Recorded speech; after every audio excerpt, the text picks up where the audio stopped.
Shalom bagi kita semuanya. Di sini saya akan membagikan firman Tuhan yang dari mana surgawi. Kali ini agak berbeda. Biasa saya membaca dulu, baru saya membagikan lagi lewat video. Tapi ini saya sekali aja langsung saya baca, situ juga saya bagikan gitu, supaya untuk menghemat waktu juga. Oke, yang kita tidak sadari dari Matius 6 ayat 31 sampai 32. Matthew 6.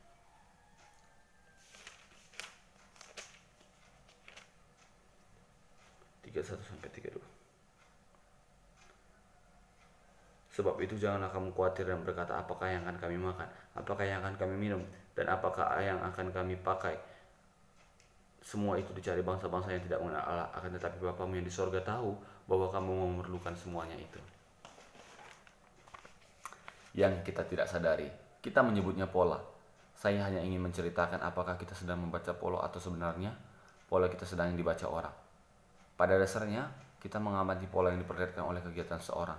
Kebiasaan seseorang makan pagi, berbicara, berdoa, memberi menggunakan uang, dan sebagainya. Setiap kita menyimpan berjuta-juta pola orang lain untuk memperkirakan perilaku orang tersebut. Dari situlah kita menyesuaikan diri kita. Ada pola yang membawa stres, ada pola yang biasa-biasa saja. Bayangkan saja sebuah rumah tangga, seorang suami merekam pola kebiasaan istri dan anak-anaknya. Itu saja sudah puluhan ribu pola terekam tanpa disadari. Memang kapasitas otak kita luar biasa sekali. Dalam dunia ini, baik binatang, tumbuhan, dan mesin punya konsistensi terhadap pola lebih baik dari manusia. Kegagalan hampir bisa dibilang hanya pada manusia. Hewan, tumbuhan, dan mesin bekerja dengan pola tertentu. Tetapi khusus pada hewan, saya amati sesuatu yang baru saya sadari belakangan. Selama ini saya berpikir bahwa Selama ini saya pikir saya mengamati hewan dan melihat polanya sehingga paling tidak beberapa tindakan hewan dapat kita prediksi. Yang tidak saya sadari adalah bahwa ternyata hewan di rumah kita lah yang mengamati pola kita. Hewan di rumah kita lah yang mengamati pola kita.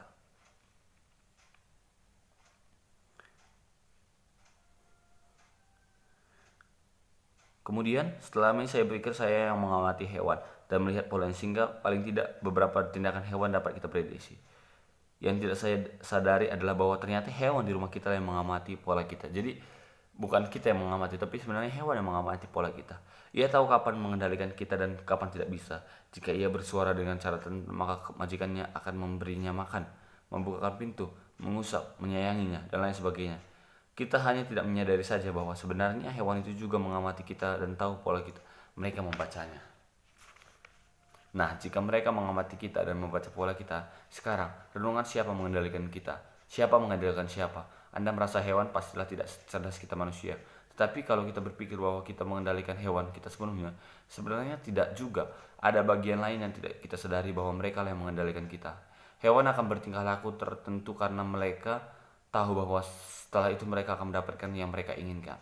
Dengan bersuara tertentu, majikannya akan tahu apa yang harus dilakukan. Dengan mendorong dan menggaruk pintu, maka tuannya tahu bahwa ia mau keluar.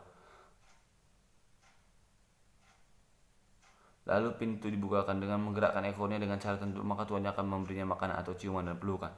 Cobalah terapkan pada situasi kekinian kita, persahabatan, kebiasaan buruk, naluri, dan akal sehat. Siapa yang sesungguhnya mengendalikan kita? Jika kita mengaku punya hubungan dengan Tuhan, mengaku berserah kepada Tuhan, mengaku ia berdaulat dan berkuasa penuh, mengaku mengatakan bahwa semua yang kita miliki adalah miliknya dan sebagainya, kenyataannya adalah apakah sesungguhnya kita yang mengendalikan Tuhan atau Tuhan yang mengendalikan kita? Doa. Terima kasih Tuhan, hamba percaya bahwa Engkau adalah Tuhan yang sangat peduli kepada kami semua anak-anak-Mu. Dalam nama Tuhan Yesus hamba-Mu berdoa, amin. Semua gerak-gerik kita Tuhan tahu. Ia tahu juga bahwa kita memerlukan ini, dan karena Dialah pencipta kita. Sangat luar biasa bahwa Tuhan yang tahu hidup kita, teman-teman.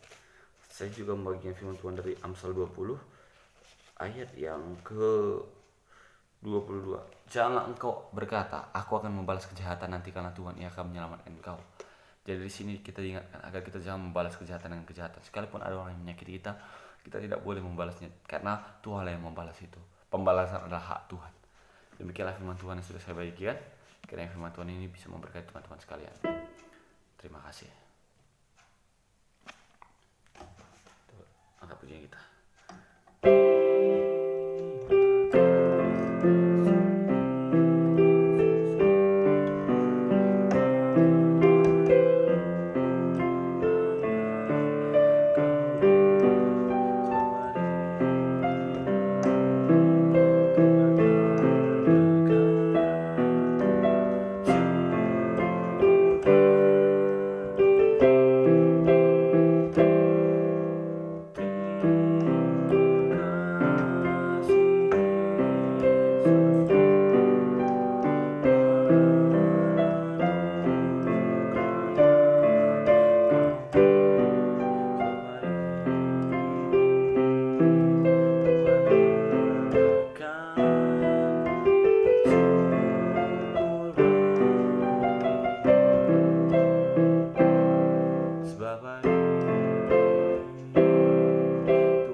kasih Tuhan, kami bersyukur buat pagi hari ini. Mulai sebagaimana kami sudah diisi oleh kebenaran firman Tuhan. Engkau sungguh baik, terpujilah nama berjalan bersama dengan kami. Haleluya, amin. Tuhan Yesus memberkati.